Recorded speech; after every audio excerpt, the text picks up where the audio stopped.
సామెతలు 24వ అధ్యాయం 12 వచనాల వరకు ధ్యానించుకున్నాం. 13వ వచనం అవునా? 12వ వచనంలో ఏం చూసాం? హృదయమును శోధించువాడు నీ మాటను గ్రహించును కదా. 10, 11, 12 ఒక సామెత కనుక్కున్నాం కదా. మనం 10వ వచనంలో ఏం చూసామంట? శ్రమదినమున నీవు కృంగిన ఎడల నీవు చేతగాని వాడవద్దు. చావునకై పట్టబడిన వాణ్ణి నీవు తప్పించుము. ఏంటంట? ఒకళ్ళు బలహీనంగా ఉన్న వాళ్ళని బలపరిచే అంత ఆత్మీయ బలంతో మనం ఎనీ టైము ఉండాలి. ఏదో కొద్ది గొప్ప మినుకు అనుకుంటా ఉండటం కాదు.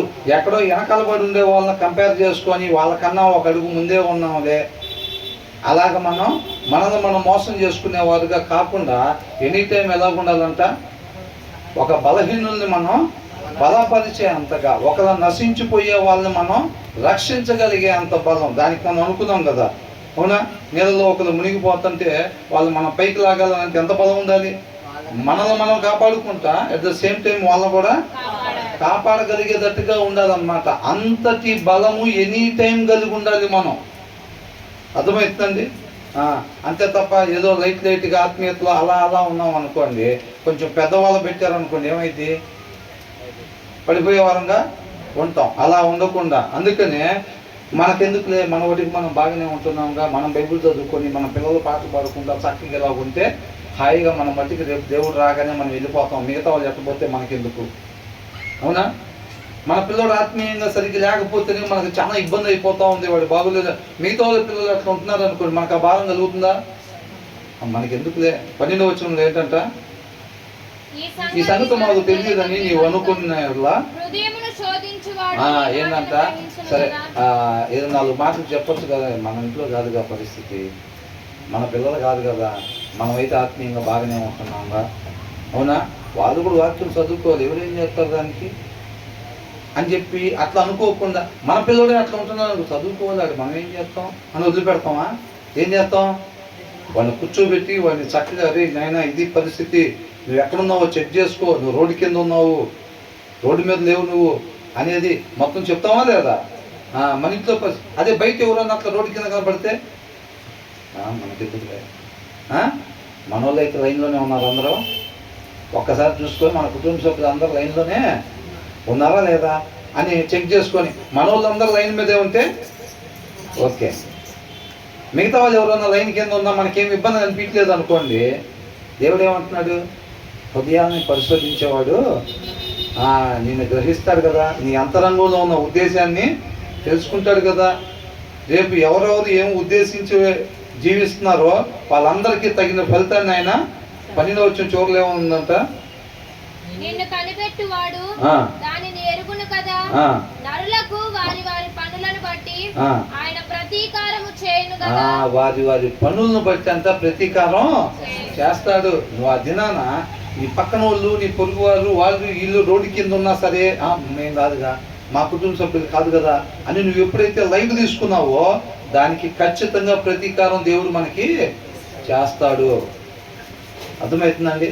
కాబట్టి మన పొరుగు వారిని, నశించిపోయే వారిని రక్షించాల్సిన బాధ్యత మన మీద ఉన్నది. కేవలం మనం మాత్రమే, మన కుటుంబ సభ్యులు మాత్రమే అనేది కాదు. బయట ఎవరున్నా సరే, ఎలాగున్నా సరే, దేవుడు ఆత్మ నడిపింపుని బట్టి మనం ఏదైతే అక్కడ మాట్లాడాలో అలాగా మాట్లాడేవారుగా, వారిని రక్షించేవారుగా ఉండాలన్నమాట. అవునా? ఇప్పుడు ఏమంటున్నారు? 13వ వచనం, నా కుమారుడా తేనె తాగుము, అది రుచిగలది కదా, తేనె పట్టు తినుము, అది నీ నాలుకకు తీపియే కదా, నీ ఆత్మకు జ్ఞానము అట్టిదని తెలుసుకొనుము, అది నీకు దొరికిన ఎడల ముందుకు నీకు మంచి గతి కలుగును, నీ ఆశ భంగము కానేరదు. దేవుడు చూస్తాడండి ఎలా పిలుస్తున్నాడు మనల్ని? నా కుమారుడా అని అంటున్నాడు. స్త్రీలైతే నా కుమార్తె, ఈట్ హనీ. ఎప్పుడు? My son eat honey for it is good. శరీరానికి, మామూలు శరీరానికి తేనె ఎలాంటిదంట? మంచిది, ఆరోగ్యకరమైంది, మేలు చేసేది. అర్థమవుతుందండి? ఈ శరీరానికి తేనె తాగటం, అప్పట్లో బాప్తిస్మం ఇచ్చే యోహాను కూడా ఏం తినేవాడంట? తేనె తినేవాడు అన్నమాట. అర్థమవుతుందండి? అది చాలా హెల్దీ అన్నమాట. అది ఈ శరీరాన్ని కాపాడటానికి, నిలబెట్టడానికి దీనికి కావలసిన పోషకాలు ఇవన్నీ కూడా తేనెలో ఉంటాయి అన్నమాట. కాబట్టి తేనె ఈ శరీరానికి ఎలాగైతే మేలు చేసిద్దో అది అని అంటున్నాడు. Eat honey for it is good అని అంటున్నాడు. ఈ శరీరానికి తేనె ఎలాగైతే దీనికి కావాల్సినవి అన్ని అందించిద్దో అలాగే దాని తర్వాత వచ్చిన ఏమనుంది? 14 వచనంలో నీ ఆత్మకు జ్ఞానము అట్టిదని తెలుసుకొనుము. అర్థమవుతుందండి? ఆత్మకి, శరీరానికి తేనె ఎలాగో ఆత్మకి జ్ఞానము. ఏ జ్ఞానం? ఏ జ్ఞానం? దేవుని జ్ఞానము. అర్థమవుతుందండి? దేవుని చిత్తాన్ని నెరవేర్చాలంటే దేవుడి జ్ఞానం కావాలి. మన ఇష్టాన్ని నెరవేర్చుకోవాలంటే లోక జ్ఞానం కావాలి. అర్థమవుతుందండి? కాబట్టి ఈ శరీరానికి తేనె ఎలాంటిదో, ఎంత మేలు చేసిద్దో, కాబట్టి నీ ఆత్మకంట జ్ఞానము అట్టిదని నీవు తెలుసుకొనుము. అది నీకు గాని దొరికిందంటే, ఏది? ఆ జ్ఞానము, దేవుడి జ్ఞానం నీకు గాని దొరికిందంటే ఏం కలిగిద్దంట? No that wisdom is such to your soul అనంత. నీ ఆత్మకు జ్ఞానం అట్లాంటిది. ఇఫ్ యు ఫైండ్ ఇట్, నీకు గాని ఆ జ్ఞానం దొరికిందనుకో అని అంటున్నాడు. They will be A future. నీకు భవిష్యత్తు ఉన్నది, నీకు నిత్య జీవం ఉన్నది అని అంటున్నాడు. దేర్ ఈజ్ ఏ ఫ్యూచర్, భవిష్యత్తు. కొంతకాలం ఉండి ఇక నువ్వు మరణించేవాడివిగా ఇక ఉండవు. అర్థమవుతుందండి? ఇక నీకు ఎవర్ లాస్టింగ్ లైఫ్ ఉన్నట్టే. ఎప్పుడు ఇంతనావా జడ్సన్? ఎప్పుడు? నీకు గాని జ్ఞానం, దేవుడి జ్ఞానం నీకు గాని దొరికినట్లయితే గనక ఇక నీకేం దొరికినట్టంట? నిత్య జీవం దొరికినట్టే. ఇక నీకు ఆ వచ్చిన జ్ఞానం ఏం చేసిద్ది? నిత్య జీవాన్ని తీసుకొచ్చి పెట్టిద్ది అనమాట నీకు. అందుకని ఏమంటున్నాడు? There will be a future and your hope will not be cut off. నీ ఆశ భంగము కానేరదు. మన నిరీక్షణ ఏదైతే ఉందో అది తొలగిపోతే అది ఖచ్చితంగా నెరవేరిద్ది అని అంటున్నాడు. అర్థమవుతుందండి? మన నిరీక్షణ ఏంటి? నిత్య జీవం. నిత్య జీవానికి తీసుకెళ్లేది ఏంటంట? దేవుని జ్ఞానము. ఏంటంట? దేవుని జ్ఞానము. నీకు ఆ జ్ఞానం కానీ దొరికినట్లయితే ఈ శరీరానికి తేనె ఎలాంటిదో, ఎంత మేలు చేసిద్దో, దీనికి కావలసిన పోషకాహారాలు దాంట్లో ఎలాగైతే ఉంటాయో నీ ఆత్మకి ఆ జ్ఞానం అలాంటిదని తెలుసుకో. అది కానీ నీకు దొరికినట్లయితే కనుక నీకు ఖచ్చితంగా భవిష్యత్తు ఉన్నది. ఒకవేళ నీకు ఆ జ్ఞానం అనే తేనె దొరకపోతే, ఇంతవరకు సరైన ధ్యాస సగం మంది పెట్టలే. ఇక్కడ కొంచెంసేపు అటు, కొంచెంసేపు ఇటు, కొంచెంసేపు అక్కడ, కొంచెంసేపు ఇక్కడ. జీవితంలో కూడా కొంచెం ఆత్మీయత, కొంచెం లోకం. అవునా? చల్లబడే విత్తనాల ప్రాధాన్యత తెలిస్తే మెడ పక్కకి తిరగదు. తెలియకపోతే ఏమైంది? లైట్ తీసుకుంటాం. లైట్ తీసుకున్నప్పుడే పక్కకి తిరిగింది. అవునా? కాబట్టి మనం నిత్య జీవానికి వెళ్ళాలని కోరుకొని ఆ జ్ఞానాన్ని పొందుకోలేకపోతే, సాధించుకోలేకపోతే మాత్రం అది సోమరువాని ఆశలాగానే ఉండిపోయింది, నెరవేరకుండా ఉండిపోయింది అన్నమాట. అర్థమవుతుందండి? ఆ సోమరువాని ఆశలాగానే నెరవేరకుండా ఉండిపోయింది అది. కాబట్టి మనం తెలివి తక్కువ వారిగా ఉండకూడదు. మా ఆశ భంగం కాకూడదు. సోమరువాడు ఆశపడతాడా? పడ్డా? ఖచ్చితంగా పడతాడు. కానీ దానికి సంబంధించిన కష్టం పడతాడా? కష్టం పడ్డు. కష్టపడినోడు ఎలాగైతే ఆశపడతాడో సోమరు కూడా అలాగే ఆశపడతాడు. కానీ సోమరువాడి ఆశ నెరవేరదు. అది అంటున్నాడు. మనం కూడా అనుకోండి, నిత్య జీవానికి వెళ్ళాలనుకుంటాం, మనం కూడా ఆశపడతాం. కానీ ఆ దేవుడి జ్ఞానాన్ని పొందుకుంటామా? రోజుకు 1 గంట సేపు తీసి బైబిల్ చదవాలి కదా. మరి జ్ఞానం రావాలంటే మరి అది చేస్తామా? చెయ్యం. ఆ జ్ఞానం పొందుకు అది పెట్టబాకండి మీరు. అందుకనే మేము ఈ చర్చికి రండి. అదే వచ్చింది తిప్పలో. మీరు ఇది చేస్తే అది వచ్చిందని చెప్తారు మీరు. అది మేము చేయలేము కాబట్టే అది మేము చేసేదట్టయితే ఇంటి దగ్గరే ఉంటాం. మాకు ఆటోమేటిక్గా నిత్య జీవం అక్కడికే వచ్చింది. మేము అది చేయలేము కాబట్టి మీరు ఏదైనా మాకు చేయగలిగితే ఫలానాది చేస్తే మీకు ఫలానాది వచ్చింది అనేది కాకుండా అది చెయ్యకపోయినా సరే మాకు ఈ ఆశీర్వాదం వచ్చేటట్టుగా మీరు ఏదైనా మార్గం ఉంటే చెప్పండి. నేను ఒక్కదాన్నే కాదు, మా పక్కింటి వాళ్ళని, మా వెనకింటి వాళ్ళని, మా ముందింటి వాళ్ళని కూడా తీసుకున్నాం. మేము బైబిల్ తీసి ఆదికాండంలో స్టార్ట్ చేసి చదివేటప్పుడు మాకు అయ్యే కనపడి అబ్బో ఇది మన వల్ల అవుతుందని అప్పుడే మూసేసాం. ఏంటంట మా బైబిల్లో ఇట్లా చేస్తే ఇట్లా ఉందని ఉంది. మీరు ఇట్లా చేస్తే అనేది కాకుండా ఆ వెనకాల ఉండేది మనకు వచ్చేది ఏదైనా ఉంటే దాన్ని చెప్పండి. ఆ చర్చికి వెళ్ళి వాళ్ళు అది చెప్తున్నారు, ఈ చర్చికి వెళ్ళి ఇది కూడా అదే చెప్తున్నారు, మీ దగ్గరికి వచ్చి ఇదే చెప్తున్నారు. మేము దీని గురించి కాదు ఎదిగేది. ఇది చెయ్యకపోయినా సరే అది వచ్చేది. ఆ గిఫ్ట్లు పొందుకొని రండి మీరు. ఎవరు? పాస్టర్ గారు వాళ్ళు. అవునా? మేము ఆ జ్ఞానాన్ని పొందుకోకపోయినా నిత్య జీవానికి నడిపించే తలాంతులు మీరు తీసుకురండి. మీరు ఇది చేస్తే మీకు ఏదో వచ్చింది అనే తలాంతి మీరు చెప్పేది ఏముంది? ఆ 2 చర్చిలు కూడా అదే చెప్తున్నారు. అవునా కదా? ఆ 2 చర్చిలు కాదు, నువ్వు సరిగా చెప్పి ఏ చర్చికి పోయినా అదే చెప్తారు. సరిగ్గా అప్పుడు ఏం చేయాలంటే నువ్వు సరిగ్గా లేని చర్చికి పోయావు అనుకోండి, అప్పుడు చెప్తారు అక్కడ ఏమని నమ్మితే చాలు నిత్య జీవం. నమ్మితే చాలు. ఏ నమ్మితే?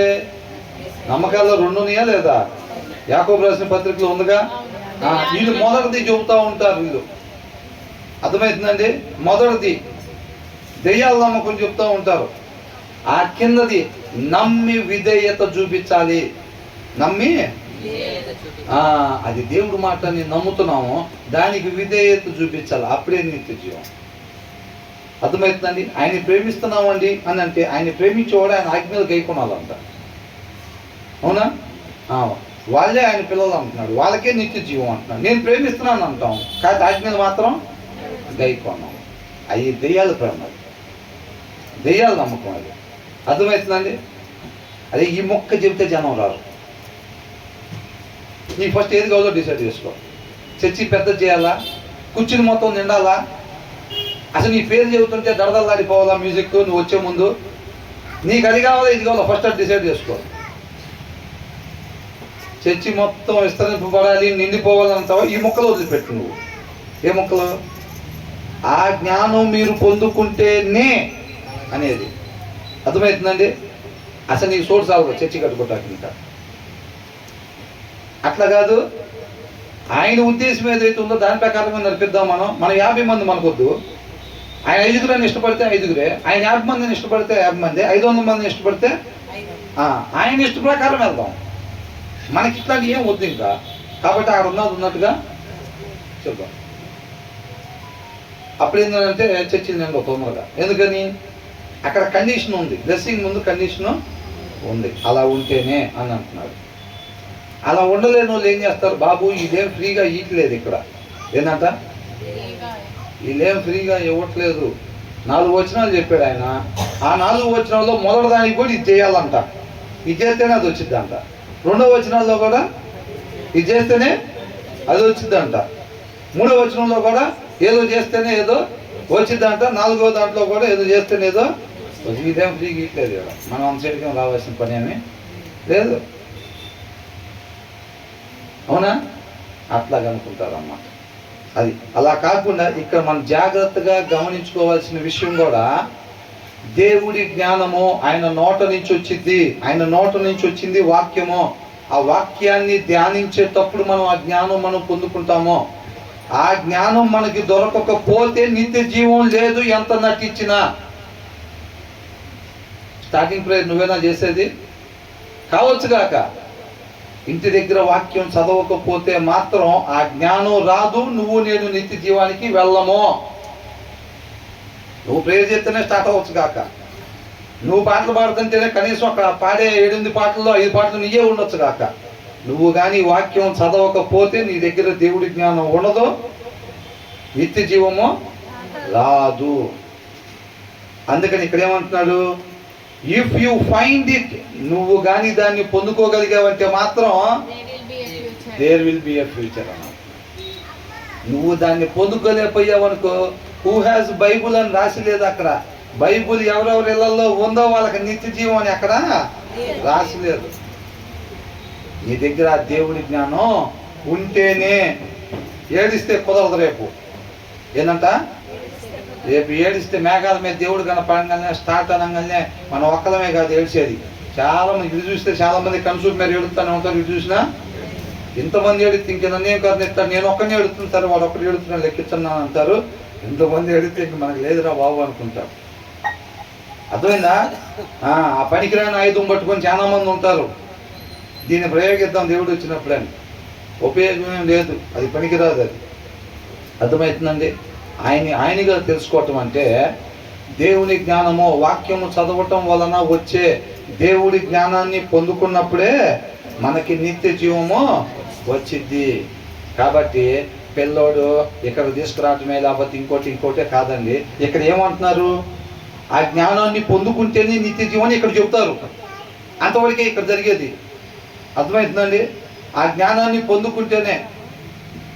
ఒకరికి వెళ్ళి చూసినప్పుడు వాళ్ళు నాకెళ్ళి చూడలేదు, వాళ్ళు వేరే వాళ్ళకి వెళ్ళి చూస్తున్నారు.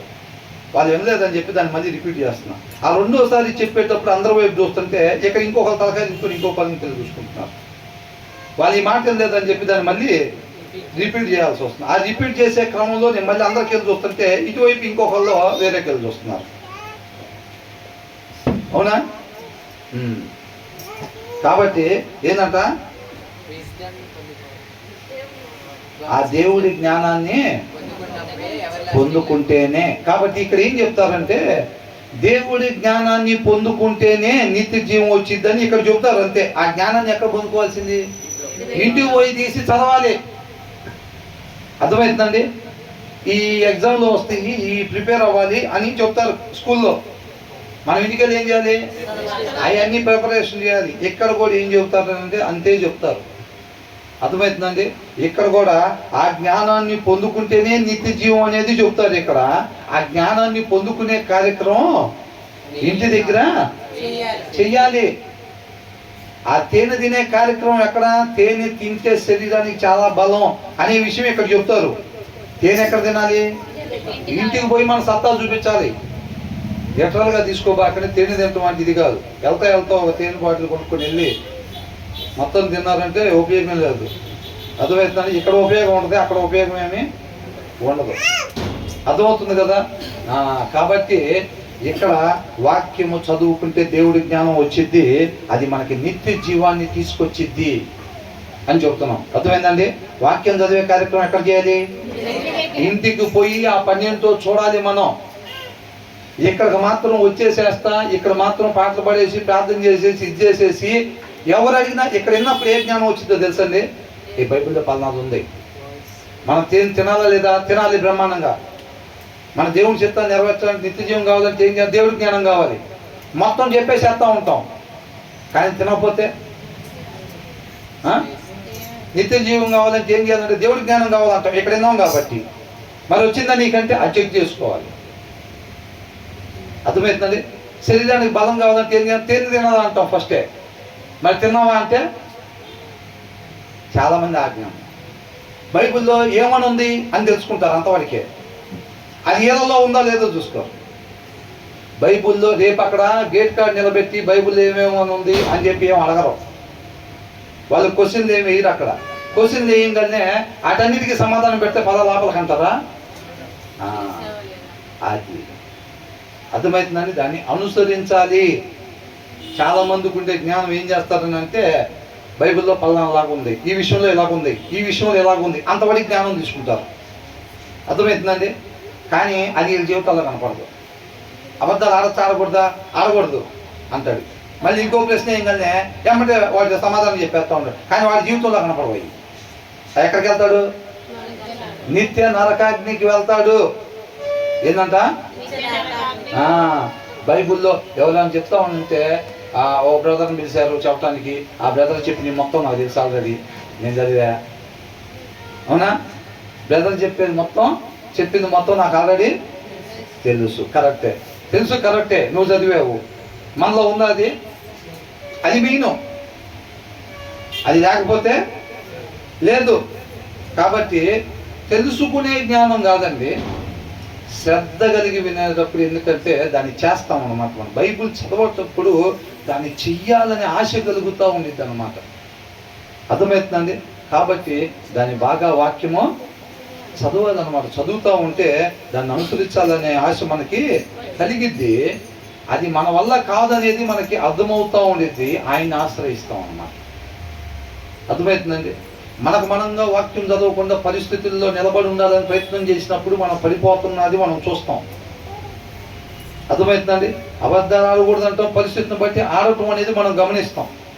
గమనించినప్పుడు ఇది మన వల్ల కావట్లేదురా అని చెప్పి ఆయన ఆశ్రయిస్తాం. ప్రభువా, ఆడకూడదు అనుకుంటున్నాను ప్రభువా, అయినా అబద్ధాలు ఆడుతున్నాను ప్రభువా, అబద్ధాలు ఆడకుండా ఉండే బలాన్ని దయచేయి ప్రభువా అని ఆయన్ని నిజంగా అంతరంగం నుంచి ఆశపడి ఆయన ఆశ్రయించినప్పుడు ఆయన తృప్తిపరుస్తాడు. నువ్వు నేను అబద్ధాలు ఆడకుండా ఉండే బలాన్ని ఆయన ఇస్తాడు. అర్థమవుతుందండి? అది మనకు చదివేటప్పుడు అర్థమైంది. మనం అది చేయగలుగుతున్నామా లేదా అని, ఆయన అవసరం ఉందా లేదా మనకి అర్థమైపోయి ప్రతి వచనం దగ్గర ఆయన పాదాల చెంతకే తేలుతూ ఉంటాం. అవునా కదా? కాబట్టి ఆయన లేకుండా ఈ యుద్ధ పోరాటం చేయలేం. ముందు వచనాల్లో చూసాం కదా, ఏమని? జ్ఞానం కలిగిన సలహాదారుడి ద్వారా ఈ యుద్ధం మనం చేయాలి, అప్పుడే మనం విజయాన్ని పొందుకుంటాము. ఏ యుద్ధం? ఈ ఆత్మీయ యుద్ధం, ఈ స్పిరిచువల్ వార్. అర్థమవుతుందండి? ఈ స్పిరిచువల్ వార్ అప్పుడే మనం.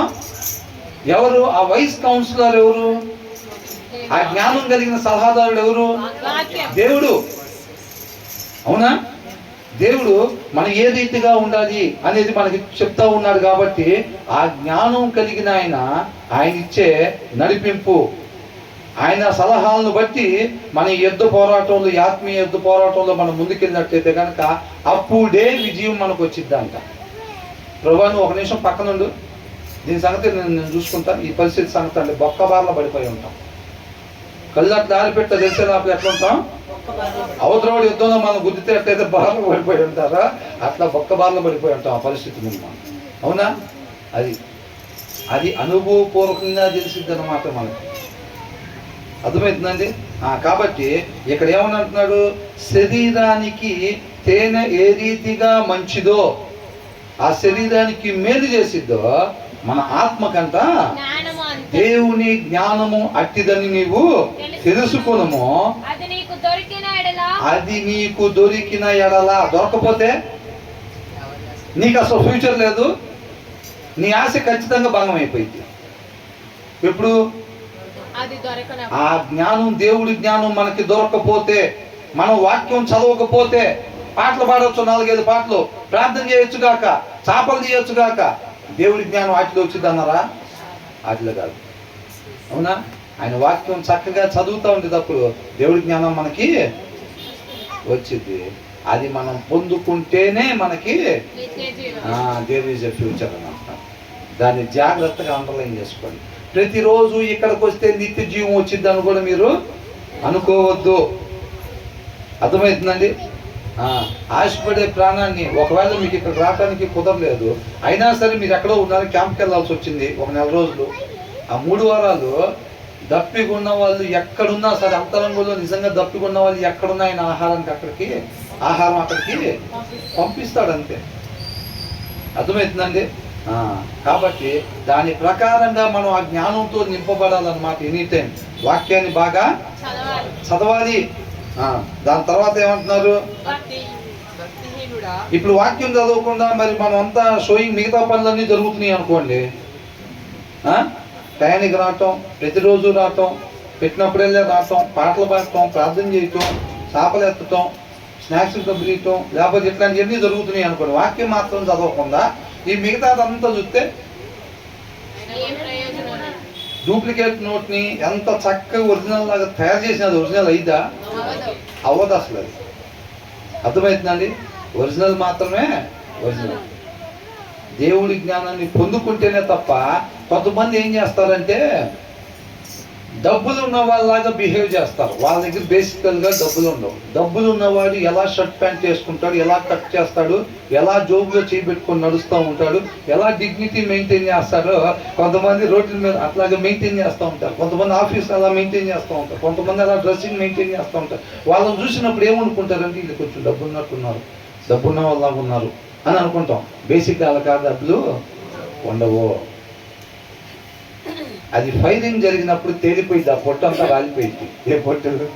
ఆ షోయింగ్ పొట్టంతా రాలిపోయింది. కొంతమంది ఏం చేస్తామని ఇంటికాడ ఎరగబడి బైబిల్ చదివే వాళ్ళు ఎట్లాగైతే బిహేవ్ చేస్తారో దాన్ని నేర్చుకుంటారు మొత్తం చక్కగా. ఇలా ధ్యాస ఏమైందంటే జ్ఞానం నేర్చుకోకుండా కాకుండా జ్ఞానం కలిగినోడు ఎట్లా ప్రవర్తిస్తున్నాడు, సొసైటీలో ఎలా నడుచుకుంటున్నాడో దాన్ని నేర్చుకుంటారు కొంతమంది. ఎక్కడ వరకు మేనేజ్ అయిపోయింది అయితే కదా, ఎక్కడ వరకు మేనేజ్ అయిపోయింది. విశ్వాసాన్ని పరీక్షించకుండా ఆయన నిత్య జీవంలోకి తీసుకోవడానికి ముందు వచ్చిన వాళ్ళు మనం చూసాం. కాబట్టి ఆయన పరీక్షించినప్పుడు ఏమైంది, అది కాలిపోయిద్ది. ఇక్కడ వాళ్ళు మేనేజ్ చేయొచ్చు బాగానే, మన కాడ డబ్బులు లేవు అని ఎవరికి తెలియకుండా బాగానే మేనేజ్ చేయొచ్చు. వాళ్ళకలాగా మనం బిహేవ్ చేస్తున్నాం అనుకోండి, వాళ్ళకలాగా ప్రవర్తిస్తున్నాం అనుకోండి, ఇక్కడ జనాలు పసిగట్టలేరు. అవునా? అక్కడ ఖచ్చితంగా తెలిసిపోయింది. అక్కడ నువ్వు ఎట్లాగన్నా వేసుకురా, అర్థమవుతుందా?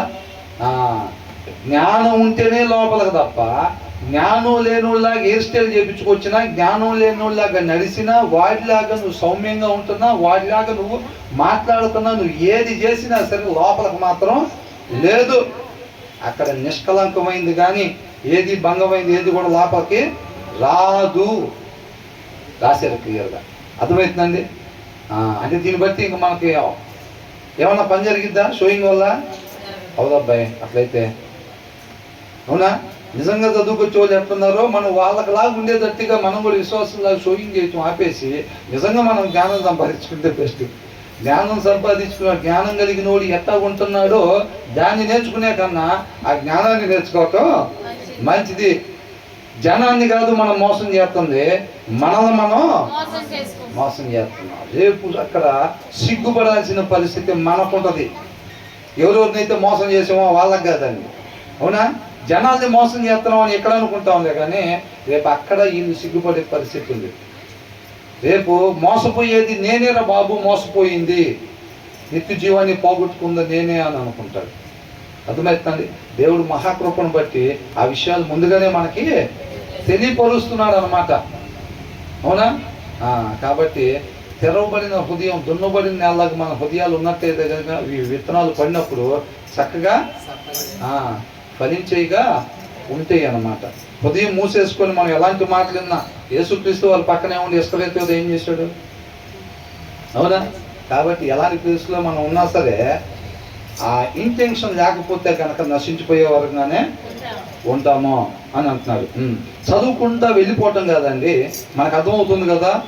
ఇట్లా అనమాట. మనం 12వ వచనం ఒక సామెత, 13వ వచనం ఒక సామెత, 14వ వచనం ఒక సామెత అని తీసుకొని చదువుకుంటూ వెళ్తే సారాంశం మనకు దొరకదు. అవునా? దేని కలుపుకోవాలంట? 13, 14 ఆ రెండు కలిపినప్పుడు మన సారాంశం దొరుకుతుంది. అవునా? దాన్ని మనం జాగ్రత్తగా చూసుకోవాలి. 10, 11, 12 కలిపినప్పుడు ఒక సామెత, దాంట్లో నుంచి మనం సారాంశం తీసుకోవాలి. మరి ఎట్లా తెలిసింది మనకి కదా? మీకు దేవుడు ఉన్న చెవులో చెప్పాడా? నేను ఎలా చదువుతున్నా ఇదే ఫస్ట్. అర్థమవుతుందండి. ఇంటెన్షను ఆ టైం ఇన్వెస్ట్మెంట్ చేయాలి. ఏం చేయాలంట? సత్యాన్ని ఏం చేయాలంట? కొనుక్కోవాలి. ఏం చేయాలి? కొనుక్కోవాలి. వివేకాన్ని కొనుక్కోవాలి, జ్ఞానాన్ని కొనుక్కోవాలి. అర్థమవుతుందండి. దాని దగ్గర టైం ఇన్వెస్ట్ చేయాలి. ఎవరు దేనికోసం ఏది అవ్వాలని చెప్పి దాని మీద టైం 2 సంవత్సరాలు కోర్స్ చేస్తారు కొంతమంది. ఇప్పుడు 4 సంవత్సరాలు అండి, ఎంబీబీఎస్ 5 సంవత్సరాలు అనుకోండి. ఏం చేస్తున్నారు వాళ్ళు? కొనుక్కుంటున్నారు దాన్ని. 5 years ఇన్వెస్ట్మెంట్ పెట్టారు దాని మీద వాళ్ళు. అర్థమవుతుందండి. 5 సంవత్సరాలు ఇన్వెస్ట్మెంట్ పెట్టాడు. సైంటిస్ట్ ఒకటి కనుక్కోవాలంటే ఏం చేస్తున్నాడు? కొన్ని సంవత్సరాలు దాని మీద పెట్టుబడిని పెడుతున్నాడు. అర్థమవుతుందా లేదండి? ఒక చిన్న కంప్యూటర్ కోర్స్ ఏదైనా చేసుకుని సాదాసీదాగా బతకాలి, ఒక 5 నుంచి 10 వేలు వచ్చేటట్టుగా అంటే ఏదో చిన్న చిన్నగా కోర్సులు నేర్చుకోవాలిగా. అవి కూడా ఏమంటారు 3 months కోర్సు, 6 months కోర్సు. అంటే ఏం చేస్తున్నారు, 6 నెలలు టైం ఇన్వెస్ట్ చేస్తున్నారు, అక్కడ కొనుక్కుంటున్నారు దాన్ని. అర్థమవుతుందండి? అట్లాంటిది అనమాట. కాబట్టి ఇప్పుడు మనకి ఎలా తెలుస్తుంది అని అంటే, మనం ఏం చేయాలి, సత్యాన్ని కొనుక్కోవాలి, అమ్మి వేసుకోకూడదు. అవి మనం ఏం చేస్తాయి, నిత్య జీవానికి నడిపిస్తాయి. అర్థమవుతుందండి? కాబట్టి దాన్ని ఏంటంటే శ్రద్ధగా వెతకాలి. ఆ రిసోర్సెస్ ఏవైతే ఉన్నాయో అవి మొత్తం కూడా చూడాలి. తెలియకపోతే ఏమన్నా అడగాలి. ఇవన్నీ కూడా ఆ వచ్చిన సారాంశాన్ని మనం పొందుకోవాలి. మనం ట్రై చేస్తున్నా రాకపోతే చక్కగా ప్రార్థన చేసుకొని దేవుడి పాదాల చెంత వేడుకోవాలి. బీరువా కావాలంటే ఎన్నిసార్లు ఉంటాం ఉపవాసం? ఎన్నిసార్లు అడుగుతాం? ప్రభువా 3 నెలల నుంచి అడుగుతున్నా, 6 నెలల నుంచి అడుగుతున్నా ప్రభువా, డబుల్ కట్ మంచం ఎప్పటి నుంచి అడుగుతున్నారంట? మరి వాక్య సారాంశం ఇవ్వు ప్రభువా అని ఎన్నిసార్లు అడిగాం? ప్రభువా సారాంశం ఇవ్వు ప్రభువా, అది నన్ను బ్రతికించింది ప్రభువా అని నీ అంతరంగంలో నిజంగా నువ్వు కానీ దప్పుకుంటే దానికోసం దేవుడు తప్పక తృప్తిపరుస్తాడు. అర్థమవుతుందండి?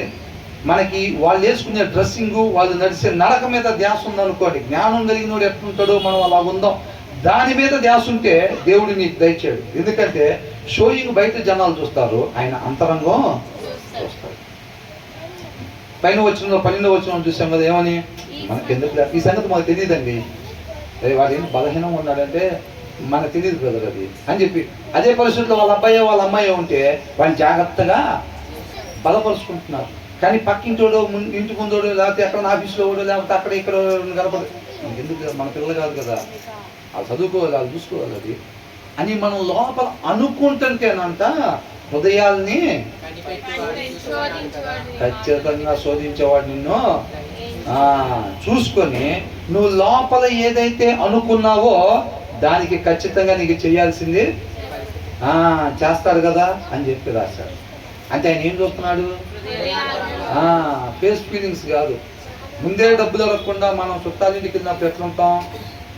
ఆల్రెడీ సమస్యల్లో ఉండిపోయిన వాళ్ళు, మునిగిపోయే ఉండేవాళ్ళు ఎలాగైతే మొఖాలు పెడతారో, ఎలాగైతే బాడీ లాంగ్వేజ్ ఉండిద్దో, కూర్చొని లేచేటప్పుడుతో సహా ఎక్కడ నటనలో తేడా రాకుండా, వాళ్ళు గుమ్మంలో నుంచి బయటికి వెళ్ళిందాక మనం డబ్బులు అడగకుండా, అవునా, అంత చక్కగా మేనేజ్ చేసుకుంటాం. అవునా కదా?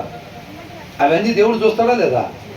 అమ్మయ్య, మనకి నిన్న 5 లక్షలు వచ్చినాయి, కానీ చుట్టాల ఇంటి దగ్గరికి వెళ్ళినప్పుడు ఏమాత్రం అనుమానం రాకుండా భలే నటించామండి, ఇద్దరం భలే నటించామండి అని అనుకుంటారు. అంతేనా? ప్రతి క్షణం మనం ఎవరి ముందు ఉన్నట్టు? దేవుని ముందర ఉన్నాం. ఆ విషయం మర్చిపోకూడదు అసలు. అర్థమవుతుందండి? ప్రతి క్షణము మనం దేవుని ముందర ఉన్నాం. ఎవరి ముందు నటించాం?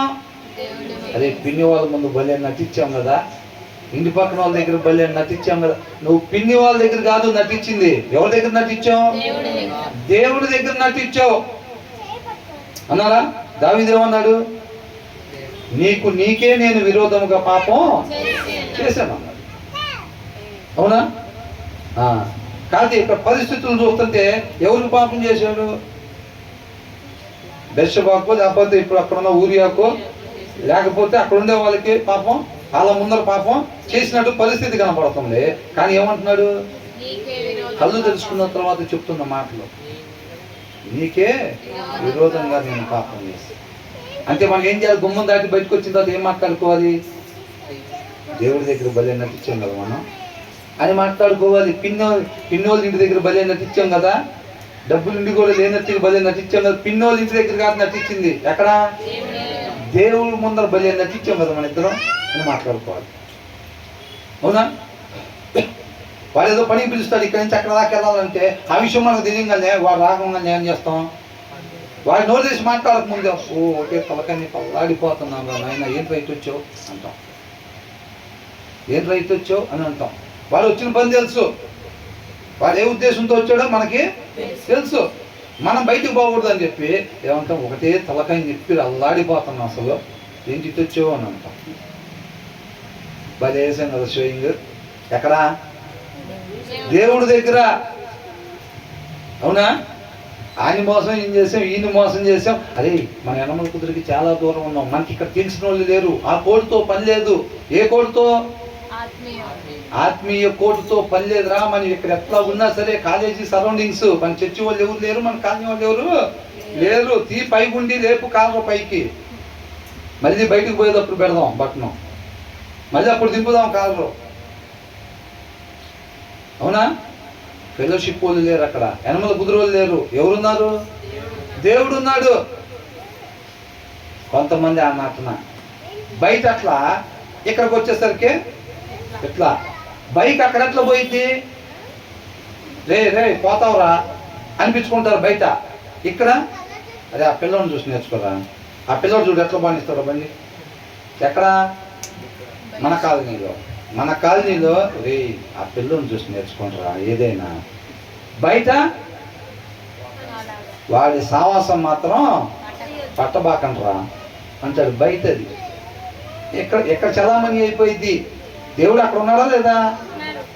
మనం జ్ఞాపకం పెట్టుకోవాల్సింది, ప్రతి క్షణం మనం దేవుడి ముందర ఉన్నామో అనేది జ్ఞాపకం పెట్టుకోవాలి. నీ తోటి సహోదరుడు సహోదరి దగ్గర కాదు మనం నటిస్తుంది. అర్థమవుతుందండి? ప్రతి క్షణం దేవుడి దగ్గర ఉన్నాం. మనం ఆఫీస్లో బాస్ దగ్గర చేస్తున్నామా, లేకపోతే ఇంట్లో తల్లిదండ్రుల దగ్గర చేస్తున్నామా, భార్య దగ్గర షోయింగ్ చేస్తున్నామా, ఫెలోషిప్లో షోయింగ్ చేస్తున్నామా, ఎక్కడ షోయింగ్ చేసినా కానీ, అర్థమవుతుందండి? ఎక్కడ షోయింగ్ చేసినా అది దేవుడు ముందరే మనం షోయింగ్ చేసాము. మరి షోయింగ్ చేసినప్పుడు ఏం చేస్తాడు దేవుడు? 12వ వచనం చివరిలో ఏముందంట? వారి వారి పనులను బట్టి నువ్వు చేసిన షోయింగ్కి నీకు రావాల్సిన రివార్డు ఖచ్చితంగా ఇస్తాడంట. నువ్వు నేను చేసిన షోయింగ్కి ఏంటంట? రివార్డు ఖచ్చితంగా ఉండిద్దంట. అర్థమవుతుందండి? దాన్ని జ్ఞాపకం పెట్టుకోవాలి మనం. అర్థమవుతుంది కదా? తర్వాత ఏమంటున్నారు? భక్తిహీనుడా, నీతిమంతుని నివాసము వద్ద పొంచి ఉండకుము, వాని విశ్రమ స్థలమును పాడు చేయకుము. నీతిమంతుడు 7 మార్లు పడినను తిరిగి లేచును, ఆపత్కాలమందు భక్తిహీనులు కూలుదురు. చూసారండి? ఈ 2 వచనాల్లో ఒక సామెత. అర్థమవుతుందండి? ఏమంటున్నారు? భక్తిహీనుడా, నీతిమంతుని నివాసము వద్ద పొంచి ఉండకుము. అసలు భక్తిహీనుడికి పనే అక్కడ. రోడ్డు దిగినప్పుడు ఓ పరిచర్యలో చేరిపోతాడు బెదరన్నట్టుగా. ఏంటి ఆ పరిచర్య? రోడ్డు మీద ఉన్నవాడిని లాగటం. ఇంకా ఏంటంట? రోడ్డు మీద ఉన్నప్పుడు పరిచర్య జరుగుతూ ఉండిద్ది. అవునా? రే ఈ ఆత్మ నశించిపోకూడదురా అట్లా. ఎప్పుడైతే రోడ్డు దిగిపోయాడో ఇంకో పరిచర్యలో ఉంటాడు. ఏమని? అరే ఆ మొత్తాన్ని లాగాలరా మనం. వీడు మందు అలవాటు చేసుకున్నంతసేపు ఏమంటాడు? అరే అది విషసర్పం రా, పైకి తలతల్లాడుతానే ఉంటుంది, కాటేసిద్దిరా, మన ప్రాణం తీసిద్దిరా అని అంటూ ఉంటాడు. ఎప్పుడైతే వీడికి అలవాటు అయిపోయింది అనుకోండి, ఇదేమంటాడు? రే గ్లామర్ వచ్చిద్దిరా, ఆరోగ్యం వచ్చిద్దిరా, హుషారు వచ్చిద్దిరా అంటూ ఉంటాడు. ఎవరి దగ్గర అంటాడు? రోడ్డు మీద పోయేవాడు. ఏ రోడ్డు మీద? నీతిమంతుడు వాక్యాన్ని అనుసరించటం, ఉండాల్సిన రీతిగా ఉండేవాడి దగ్గర పరిచయం చేస్తూ ఉంటాడు. వాడిని లాగాలి ఎట్టగట్ట కిందకి. అర్థమవుతుందా? ఇప్పుడు వాళ్ళందరూ వాళ్ళ కాడు ఉంటే వాళ్ళకేంటండి ఉపయోగం? అరే వాళ్ళ జోలి పోబాకుండా వాళ్ళు ఏదో దారిన పడి వెళ్తున్నారు కదా, వెళ్ళాల్సిన దారిన. మీరు ఎట్టగా చెడిపోయిన వాళ్ళు మీరందరూ కలిసి తిరగండి అంటాడు అపవాది. వాళ్ళ నాయకుడు అట్ట అంటాడా? వాళ్ళతో మనకి ఎందుకు రా, మన వాళ్ళే మన వాళ్ళతో సాహసం చేయండి అంటాడా? వీళ్ళు మాట్లాడుకుంటే అస్సలు ఒప్పుకోడు. మీరు పోయి వాళ్ళతో మాట్లాడి వాళ్ళని జరగొట్టాలి. అది మీ పరిచర్య. అవునా? కాబట్టి ఎవరు ఇలా పెడతాడు? కాబట్టి ఏమంటున్నాడు ఇక్కడ? భక్తిహీనుడా, నీతిమంతుని నివాసము. అసలు మేలు చేసేవాడు పొంచుంటాడండి. పొంచుండేవాడు ఎవడు? కీడు చేసేవాడే పొంచుంటాడు. అవునా? ఇప్పుడు జింక వస్తుందండి, సింహం ఎందుకు దాక్కొని ఉంటుంది? దాన్ని చంపాలి కాబట్టి, నశింపజేయాలి కాబట్టి దాక్కునిద్ది. దానికి మేలు చేయాలంటే ఎవడని దాక్కుంటాడా? ఎదురుగా ఉంటారు. హాయ్ అని చెప్పి వీళ్ళే ముందు పోతారు ఇంకా ఎదురు. అవునా? రండి రండి మీకోసం అన్ని సిద్ధపాటు చేసాం, మంచి ఆతిథ్యం పెట్టామన్నప్పుడు ఆ అతిథులు వచ్చినప్పుడు ఏం చేస్తాం? రండి రండి అని మనమే ఎదురెళ్ళి పిలుచుకొస్తాం. కానీ ఎవడన్నా కొట్టాలన్నా, ఎవడన్నా నశింపు చేయాలన్నా, ఎవరి దగ్గర దొంగతనం చేయాలన్నా ఏం చేస్తారు వీళ్ళు? మనిషి కనపడకుండా దాక్కొని ఉంటాడు. అవునా? వాడి నాశనం కోరుకుంటున్నాడు కాబట్టి, నాశనం చేద్దామని చూస్తున్నాడు కాబట్టి పొంచి ఉంటున్నాడు అనమాట. భక్తిహీనుడు ఏం చెప్తాడంటే, నీతిమంతుని ఇంటి దగ్గర పొంచి ఉండబాకు అని అంటున్నాడు. అర్థమవుతుందండి? తర్వాత ఏమంటున్నారు? వాని విశ్రమ స్థలమును పాడు చేయకుము. వాడు ఏదైతే ఆ రోడ్డు మీద పోతున్నాడు కదా, వాడిని కూడా కిందకి లాగాలి. వాడిని ఏం చేయాలి? వాడికి కూడా అలవాటు చేయాలి. ఎత్తగా తాడికి కూడా అలవాటు చేసామంటే వాడి కూడా మనతో పాటు మంటలో ఉంటాడు. నీకు ఎట్లా వచ్చింది అది? అపవాది సార్, అపవాది చాలా అమ్మకూడదు అనుకుంటా. అపవాది ఏం చేస్తాడు? బాగా వాడిని అరే వాడితో రెడీ చేస్తాడు. ఆ దగ్గర నుంచి ఫోన్ వచ్చేటట్టు మనం ఎప్పుడైతే వాక్యం చదవకుండా మన హృదయంలో వాక్యం చెప్పకుండా ఉంటే గుమ్మం దగ్గర రెడీగా ఉండి ఏమంటే వాళ్ళ దూతను పంపిస్తాడు. దూతని రే వాళ్ళ బైబిల్ చదువు, వాడి కాడికి వెళ్ళి తాగుదాం అన్నాడు, సినిమా పోదాం అన్నాడు, సీరియల్ చూద్దాం అన్నాడు, వాడిని కొడదాం అన్నాడు అంతా ఉంటాడు. ట్రై చేయాలి. 3 సార్లు ట్రై చేశానండి. వాడు అయినా సరే ఇదో ఒకట్లా ట్రై చేయాలా, తప్పే ఉంది. చచ్చిపోయిందా ట్రై చేయాలి 3 సార్లు ఏందిరా? వాడిని చూసి నేర్చుకో. ఆడు ఫస్ట్లో వచ్చిన రోజు దగ్గర నుంచి ఒకటి ట్రై చేస్తూనే ఉన్నాడు ఇప్పుడు దాకా 60 ఏళ్ళు. ఆయన ఇంకా పల్లా ఆయన ట్రై చేస్తూనే ఉన్నాడు. అదిరా అంటాడు. అంతేనా కదా? చచ్చిపోయిందా ట్రై చేస్తారు ఎప్పుడు దాకా? అప్పుడు దాకా వలలో పెడతానే ఉంటారు. ఈడ వల పెడతారు, పడ్డామా సరే, లేకపోతే మళ్ళీ వలలు తీసుకొచ్చి మళ్ళీ ముందు పెడతా ఉంటారు. మళ్ళీ వలపోతే మళ్ళీ తీసుకొచ్చి ముందు పెడతా ఉంటారు. ఎప్పుడు దాకా పెడతారు? చివరి దాకా వలలో పెడతానే ఉంటారు. అర్థమవుతుందండి? కాబట్టి వాడిని ఎత్తగట్ట రోడ్డు దింపాలి. వాడి నివాస స్థలం ఏమంటున్నాడు? విశ్రమ స్థలమును పాడు చేయకము. ఎందుకని? ఎందుకు చేయద్దు అంటున్నాడు అసలు?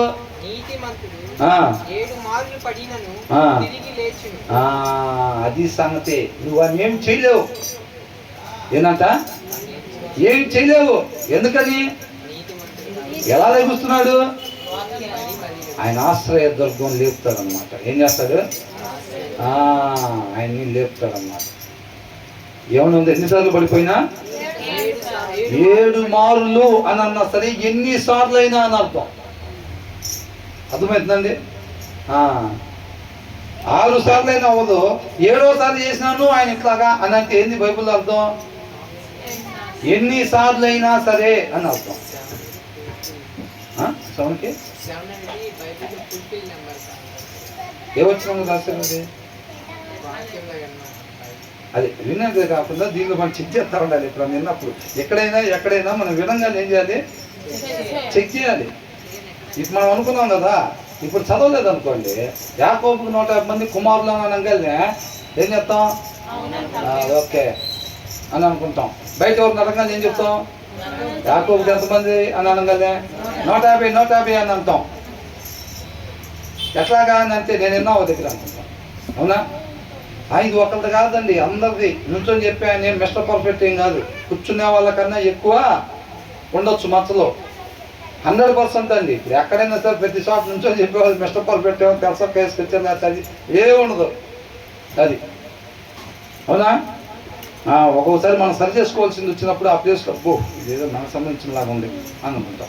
ఇక్కడ నుంచొని చెప్పేవాళ్ళు కూడా అనేక సార్లు అనిపించింది. అది అనేక సార్లు నాయన ఇది అచ్చంగా మనలో ఉన్న వాటి గురించి చెప్పమని చెబుతున్నాడు దేవుడి వాళ్ళ అనే పరిస్థితి ఉండిద్ది అనమాట. దాన్ని చూసుకోవాలి. కాబట్టి ఇక్కడ ఏంటంట, 7 సార్లు పడిపోయినా తిరిగి లెగుస్తాడు. ఆయన్ని లేపి ఆయన ఉన్నాడు. అర్థమవుతుందండి? దాని తర్వాత ఏమనుంది? ఆపత్కాలమందు. కానీ ఈ భక్తిహీనుడు, హృదయంలో వాక్యం లేనోడు, ఉండాల్సిన రీతిగా ఉండనోడు ఒకసారి పడిపోయాడంటే వాడిని లేపేవాళ్ళు లేరు. శాశ్వతంగా నశించిపోయేవాడుగా ఉంటాడు. అది గుర్తుపెట్టుకోవాలి. అర్థమవుతుందండి? నీతిమంతులకి ఆపదలు అనేకములు. అర్థమవుతుందండి? తర్వాత ఏమనుంది? వాటన్నిటి నుంచి ఆయన, వాటిలో కొన్నిటి నుంచి అని కాదంట, అన్నిటి నుంచి ఆయన విడిపిస్తాడు. వాళ్ళకి ఆపదలు రావు అని కాదు, అర్థమవుతుందండి. రేపు ఉండాల్సిన ప్లేస్లో వాళ్ళు ఉంటారు, అది చెప్తున్నాడు అనమాట. కాబట్టి ఒరే భక్తిహీనుడా, నువ్వు వాళ్ళ ఇంటి దగ్గర నువ్వు కొంచెం ఉండబాక, నువ్వు ఆయన ఏం చేయలేవు. ఆయనకు ఆశ్రయ దుర్గం ఉన్నాడు. అర్థమవుతుందండి. నువ్వు నేను వచ్చినా, మీ నాయకుడు వచ్చినా సరే వాళ్ళని ఏమీ చేయలేని ఆశ్రయ దుర్గం వాళ్ళకి ఉన్నది. కాబట్టి ఆ పని మానుకొని, నీతిమంతుడు 7 సార్లు పడిపోయినా తిరిగి లెగుస్తాడు, కానీ భక్తిహీనుడు పడిపోతే లెగలేడు, శాశ్వతంగా నశించిపోయేవాడిగా ఉంటాడు. కాబట్టి నువ్వు అది వదిలిపెట్టు, నువ్వు నీతిమంతుడిగా జీవించు అని అంటున్నాడు. అర్థమవుతుందండి. ఈ వచనం ఏమి హెచ్చరిస్తుందంటే, భక్తిహీనుడిగా మనము ఉండకూడదు, నీతిమంతులుగా మనము ఉండాలి. అవునా? అది చూసుకోవాలన్నమాట. అందుకనే అంటున్నాడు. ఈ 2 వచనాలు కూడా ఒక సామెతకు సంబంధించి అనమాట. తర్వాత ఏమంటున్నారు, దాని పైన వచనాలు ఏం చూసాం? పైన 2 వచనాల్లో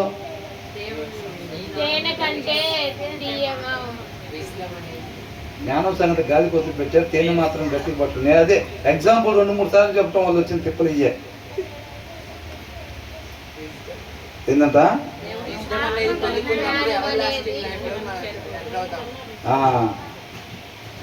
జ్ఞానము ఉంటేనే మనకి భవిష్యత్తు, నిత్య జీవము.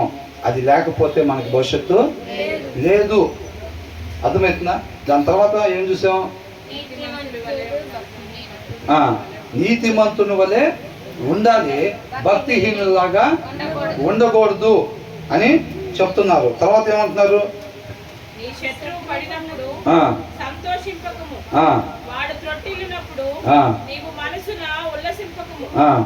యెహోవా అది చూచి అసహించుకొని వాని మీద నుండి తన కోపము త్రిప్పుకొనునేమో, వారి మీద నుండి ఆ కోపం త్రిప్పుకొనునేమో అని అంటున్నాడు.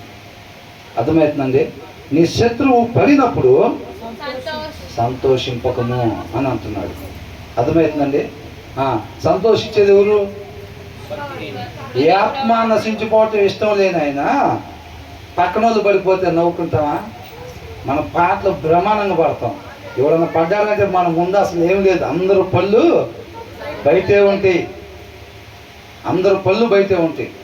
ఎవరన్నా చిన్న పొరపాటు జరిగిందంటే, ఎవరి చేతిలో నుంచి ఏదైనా పడిపోయినా, లేకపోతే వాళ్ళు పడిపోయినా, ఏదన్నా చూసుకోకుండా ఏదన్నా పని చేసినా పక్కన అవుతాం. ఇందాక పాటలు పడి నీళ్ళేగా అక్కడ అని అనిపించింది, ఇందాక బ్రహ్మాండంగా ప్రార్థన చేసి నేనాక అక్కడ, అవునా? ఇందాక వాక్యం చెప్పింది ఏనాక అక్కడ అని అనుకుంటాం. అర్థమవుతుందండి. మనం అందరం కూడా పడిపోయిన స్థితిలో ఉన్నాం. మనందరం చూసి దేవుడు నవ్వుకున్నాడు. అట్లాగే ఏం చేశాడు? వాళ్ళు అలా ఉండకూడదు, నేను చేయగలిగింది చెయ్యాలి అని అనుకున్నాడు. అవునా కదా? కాబట్టి ఏమంటాడు? నీ శత్రువు పడినప్పుడు సంతోషింపకము, వాడు త్రొట్టినప్పుడు. కొంతమంది అంటారు ఏంటంట, చర్చి మీద రాలేసుడండి వాడు.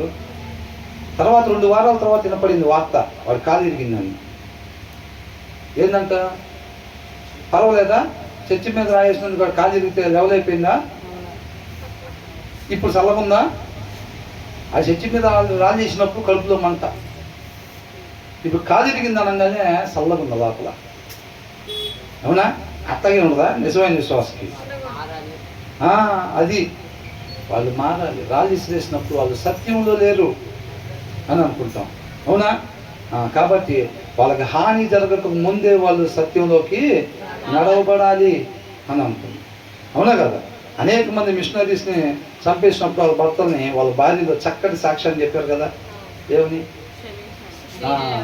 ఎప్పుడుకో మొత్తం కోపం తగ్గిపోయిన తర్వాత కాదండి, మర్చిపోయే 10 ఏళ్ళ తర్వాత చెప్పిన సాక్ష్యాలు కాదయ్యి, మట్టికి వెళ్ళి వచ్చిన తర్వాత చెప్పిన సాక్ష్యాలు, ఇంకా ఎల్లక ముందు అక్కడ నిలబడి చెప్పిన సాక్ష్యాలు, బాక్స్ ముందే ఉండగా చెప్పిన సాక్ష్యాలు. ఈ మామూలు విషయం కాదు. వాళ్ళ ఎక్సర్సైజ్ చూడండి, వాళ్ళ జీవితంలో ఆ ఎక్సర్సైజ్ చూడండి. అనుకోని పడిపోట్ల వాళ్ళు, ఆ పరిస్థితి ఎదురు రాగానే పళ్ళు బిగబట్టట్ల వాళ్ళు. అవునా? వాళ్ళ జీవితంలో వాళ్ళు అలాగే నేర్చుకున్నారు. అదంతా వాళ్ళ జీవిత విధానం అలాగే మార్చుకున్నారు అన్నమాట. అర్థమవుతుందండి. చంపేసేస్తే వాళ్ళ చూపు ఎక్కడుంది? ఎలాగో నిత్య జీవానికి వెళ్ళిపోతారు. రేపో మాపో మేము వెళ్తాం, తర్వాత అక్కడ కలుసుకుంటాం, అది వేరే విషయం. కానీ వీళ్ళు ఉండరే, వీళ్ళని కూడా మాలాగా ఆయన చేతులతో తయారు చేసుకున్నాడు. అవునా? వీళ్ళు నశించిపోయిన ఆయన బాధపడతాడు. అవునా కదా? అది ఆయన వెళ్ళిపోయాడు ఒకరోజు ముందు, తర్వాత మేము వెళ్తాం. అది ఆయనతో ఉండాల్సిన ప్లేస్లో మేము ఉంటాం. అయితే మాతో పాటు వీళ్ళు కూడా ఉండాల్సిన ప్లేస్లో ఉండకుండా వీళ్ళు నశించిపోయేటట్టున్నారు. వీళ్ళు సత్యం లేకుండా ఉన్నారని కనపడుతుంది ఆ క్రియ ద్వారా. అవునా? కాబట్టి వాళ్ళు ఏమని ప్రార్థన చేస్తున్నారు? వాళ్ళు సత్యంలో ఉండాలని కోరుకుంటున్నాను అంటున్నారు. మనకెందుకు చెప్పారు? మీరు కూడా అలాగా కోరుకోండి, మనందరం కలిసి ప్రార్థన చేయాలి. వాళ్ళు సత్యంలో లేరు. అవునా? వాళ్ళు బాగుండాలని, అంతే. అవునా కదా? అట్లా ఉండాలి అంతే తప్ప ఒకడు పడిపోగానే పోయాడు, అల్లాడిచ్చాడు 2 సంవత్సరాలు. 2 సంవత్సరాలు అల్లాడిచ్చాడంట. పోయాడు అన్న మాట చోను పడంగానే నెమ్మదైపోయిందా? అది బాగానే మేనేజ్ చేసి పాటలు పాడి ప్రార్థన చేసి వాక్యం చెప్పి అంతా స్వాభావికంగా వచ్చిన మూఢత్వం. వాక్యం లేకపోతే అది నువ్వు ఆపినా కానీ ఆగదది, వచ్చింది అంతే. అవునా? కాబట్టి మనం అలా ఉండకూడదు. తర్వాత ఏమంటున్నారు ఇంకా? యెహోవా నీ బయట కోటు నువ్వేం వేసుకున్నావు అనేది కాదు, అంతరంగం. నువ్వు దాన్ని దాయలేవు. ఒకడు పడగానే నవ్వుతావు ఆటోమేటిక్గా నువ్వు. అని దాని అర్థం ఏంటి? ఓహో, నా లోపల ఇట్లుందనమాట అనేది మనం చూసుకోవాలి అర్థంలో. ఒకరికి ఇబ్బంది కలగంగానే మనకు లోపల ఏదైతే అనిపిస్తుందో, ఒకరు బాగున్నారు అనగానే మనకి ఏదైతే లోపల అనిపిస్తుందో, ఓహో నా లోపల అంతరంగం ఇదనమాట అనేది మనం చూసుకోవాలి, తెలుసుకోవాలి. అర్థమవుతుందండి? ఎవరో చెప్పటం కాదు, నువ్వు నేను అనుకుంటాం ఆయనకి ఇట్లా అయిందంట, ఆమెకి ఇట్లా అయిందంట అన్న విషయం మనకు తెలిసినప్పుడు అప్పుడు బయటికి మనం ఏం మాట్లాడాం, కానీ లోపల ఆనందమో బాధో రెండింటిలో ఒకటి జరుగుతూ ఉండిద్ది. దాన్ని బట్టి నా అంతరంగం ఇట్లుందన్నమాట అనేది మనం తెలుసుకోవాలన్నమాట. కాబట్టి నువ్వు అలా అనుకోగానే అది ఎవరు కనపడిద్ది? నువ్వు బయట కనపోయినా దేవునికి కనపడిద్ది. యెహోవా అది చూచి ఎవరిని అసహించుకునేది? ఆయన ఆపినయా? ఆ వేషం ఆపిందా? ఆ వేషధారణ జీవితం ఆయన ఆపలా, అసహించుకున్నారంట. మనం ఎడిపోయింది పాటలో, ఎడిపోయింది వాక్యం చెప్పింది, ఎడిపోయింది ప్రార్థన చేసింది. లంచం కింద సరిపోలేదు ఆయనకి. పని చేయవయ్యి, పని చేస్తాయి అనుకున్నాం అంతే. అయ్యి పని చేయవు. అసహించుకొని ఏం చేస్తాడంట? ఆయన్ని శిక్షించకుండా ఆపుతాడు. ఎందుకు? వాడే నీకు నాకు ఆకురాయి. మనం సానబట్టాలంటే దేవుడు వాళ్ళనే ఉపయోగించేది.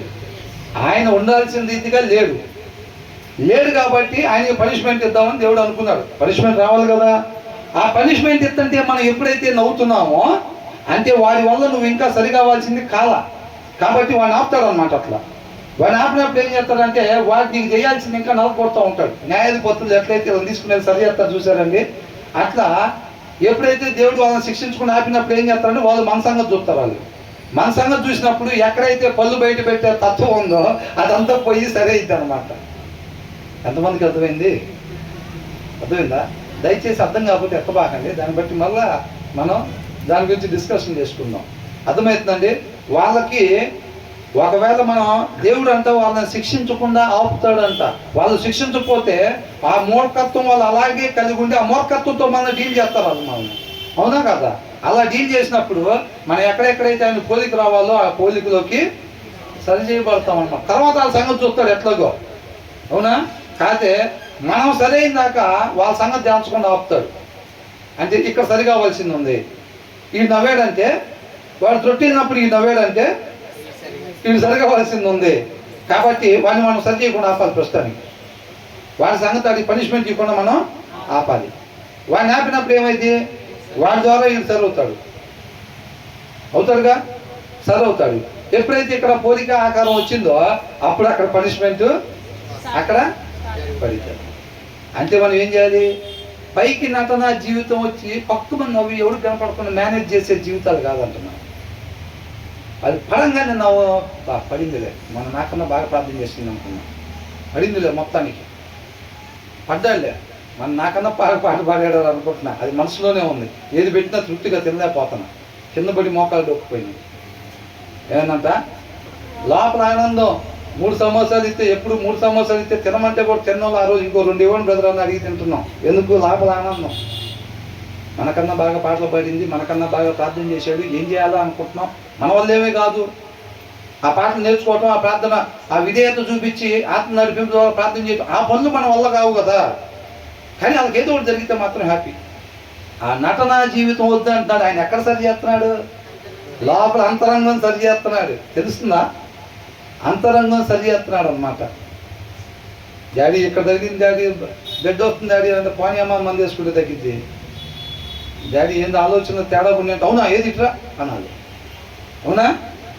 ఆ పైది కాదు, అయ్యో అమ్మాయికి మచ్చ మొహం మీద కనపడిద్దేమో, మొహం మీద తగ్గింది ఏంది దెబ్బ, అమ్మాయికి పెద్ద దాకా మచ్చట్లకి మొహం మీద ఉండిద్దేమో. వచ్చే నష్టం ఏంటి?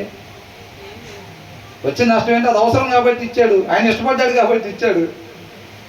అవునా? కొన్ని ఏమైంది? అదేమన్నా మనకు నష్టం చేసిద్దా? గాయాలు తగిలిచ్చే దెబ్బలంట అంతరంగాన్ని సరి చేస్తాయి. ఆయనగా తెలుసుకున్నాం చక్కగా. ఆయన కృపను బట్టి మనకి చక్కగా మనకు కావాల్సిన ఆహారాన్ని ఆయన మనకి సమృద్ధిగా దయచేస్తున్నాడు. కాబట్టి మనం ఏం చేయాలంట? అంతరంగంలో ఆయన వ్యక్తిత్వం వలె మన వ్యక్తిత్వం కలిగి ఉండాలి. అప్పుడు ఎవరన్నా పడిపోతే గమక్మని చేసి వాళ్ళకి సహాయం చేయాలనే ఆలోచన అనిపించింది తప్ప పక్కమని లోపల నవ్వుకొని జనాలు చూస్తున్నారేమో అప్పుడు నటించే పరిస్థితులు ఉండవు. అంతరంగమే బయటగా ఉండిద్ది అనమాట. కాబట్టి మనం అలా ఉండాలని దేవుడు కోరుకుంటా ఉంటున్నాడు. ఈ వచ్చిన సారాంశం అర్థమవుతుందండి. దేవుడికి మహిమ కలుగును గాక.